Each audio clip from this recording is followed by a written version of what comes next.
the router bit jumped up in the collet, and these joints are a little bit higher than the other ones. So if you want to learn how to build a box using box joints in a jig, I'm definitely not your guy. But I got a box joint jig for my router table, so what else was I going to do? I took some walnut and built a box using box joints. I made a couple mistakes, but every project has a good side and a side that goes up against the wall. I made this at least 4 years ago, and I think this walnut that I'm breaking down was used for something more important. I don't remember what, but I wouldn't randomly spend $80 on a piece of wood and not have a plan. If you've watched any of my recent videos, you'll notice I have a different table saw. This just goes to show that you don't need expensive tools to build things. I used to do it all the time. I bought the box joint jig and a 1/2-inch spiral upcut bit, which I don't think I've used since to do all this, so I was hoping I'd be able to resaw this to a 1/2 inch so everything is a 1/2 inch. It ended up working out, and here I'm just using my job site table saw to resaw this piece of wood. I've been told you should always start with the blade low and raise it higher with each pass. Whatever you do, don't cut halfway through the board, flip the board over, and cut the other half. Well, you can do it if you're 1000% certain your fence and table are square. At the time, mine weren't. Ask me how I know. Here we're just going to plane everything down to a 1/2 inch like I planned.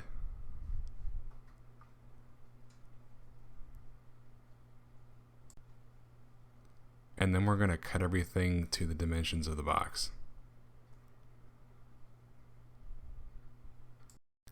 I don't know if you can tell, but the box is going to be rectangular because I needed to squeeze out enough wood to make the bottom of the box as well.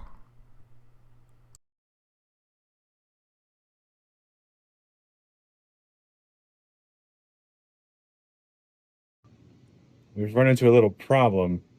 Since the material is slightly thinner than a 1/2 inch, I'm using a 1/2 inch spiral upcut bit, and this is a box cutting joint jig, and my router lift doesn't go low enough to accommodate the drill bit and the thickness of the piece. So I'm just gonna have to cut it and then either flush cut the corners later or sand them down depending on how much they overhang. But at this point, there's really nothing I can do except use a small router bit, but I don't really want to do that because there's going to be so many box joints. So we're gonna do this and then probably just trim them down.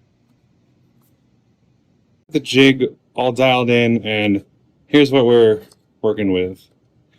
Fit together pretty tight, but as you can see, they're significantly proud of each other.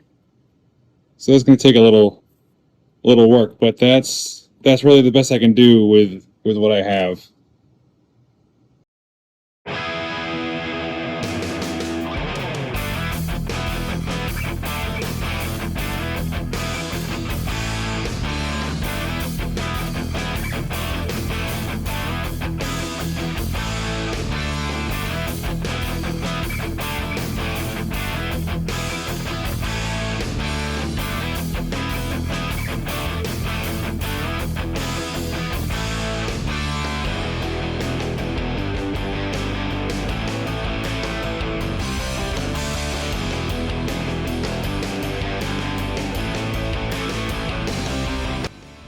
The only issue I ran into was that the router bit jumped up in the collet, and these joints are a little bit higher than the other ones, so I'm not quite sure what I'm going to do. I guess I could try and fill them with another piece of wood, but since this is just for me, I might just leave it alone and put that side up against the wall, since this is going on a nightstand that already sits up against the wall. So we'll see.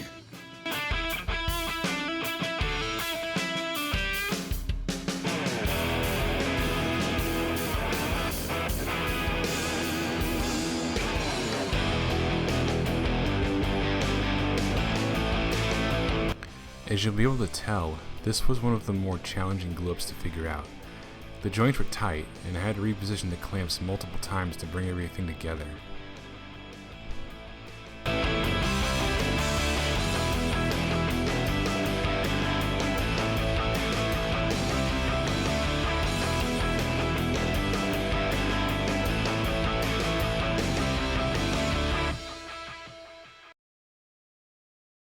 So I have the box out of the clamps. It's square. That's about all I can say about it. My spacing was off. The joints are way too tight, and I had to force them together. And then we also have the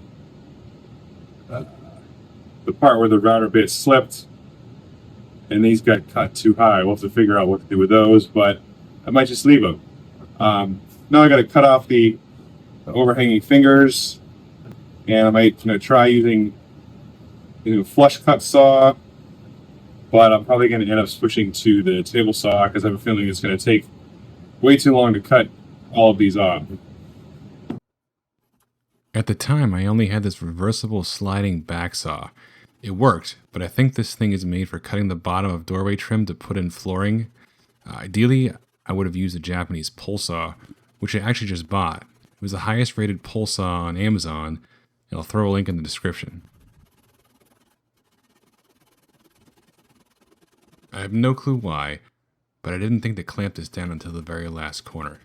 It would have made things go a lot smoother. I decided to keep sawing so I can use the sawdust from the saw to fill some of the gaps in the joints.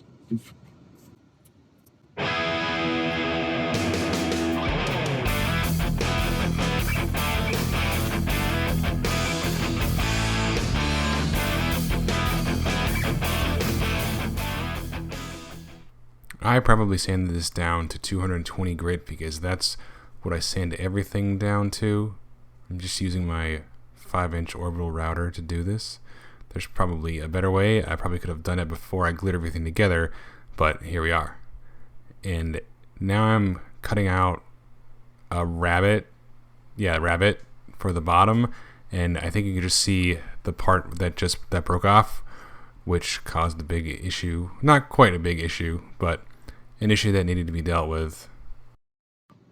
So routing went okay, except I had one pretty big piece of tear out on this side, but I mean, I'm working, the lip is pretty thin, so I'm kind of not surprised it happened. Thought it would have happened more than once. So I'm going to just chisel it down until it's square, and then when I glue on the bottom, I'm going to cut another piece and then glue it back in here and sand it flush. And it should look, it won't match the grain, but it should look okay.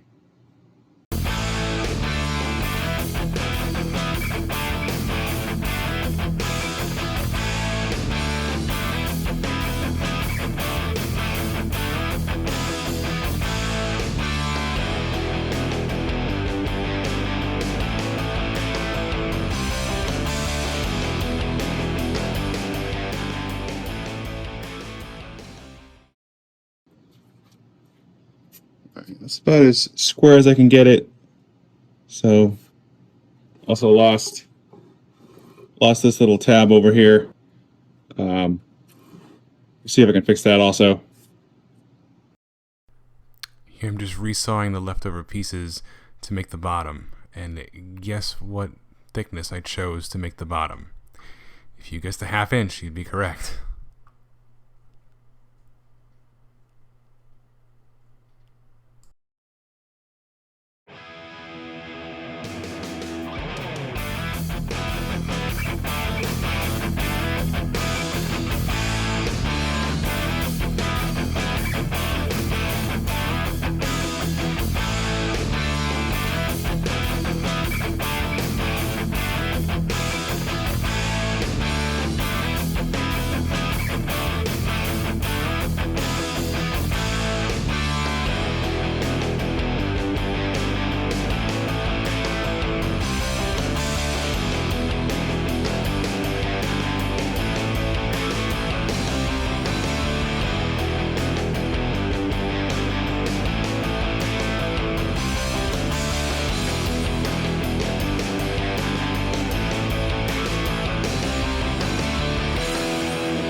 finish I'm using is called Tried and True.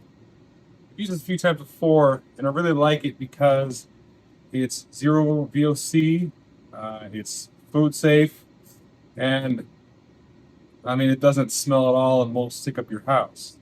The only downside is that you have to rub it in until it's dry, and you have to wait 24 hours between coats.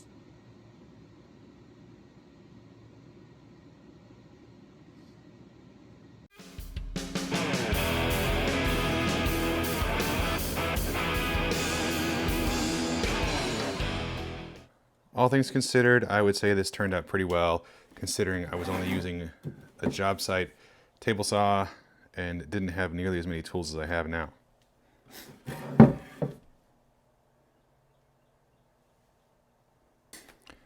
Here's the finished product. As you can see, we've got some glue squeeze out right here. The joints filled in pretty nicely with that saw. I didn't end up doing anything with these box joints because there was really nothing I could do except do this piece over, but it wasn't important enough to redo it. And then, let's see. And this is that piece that broke off. You could definitely do a better job than I did, but since this is just sitting in my room, wasn't too concerned with it, but I could have done a better job of, I shouldn't have sanded this, and this could be filled in with some sawdust and glue also, and then I decided not to touch up this spot either. And it's 4 years later, and this has been just sitting on my nightstand waiting for the video to finally be made.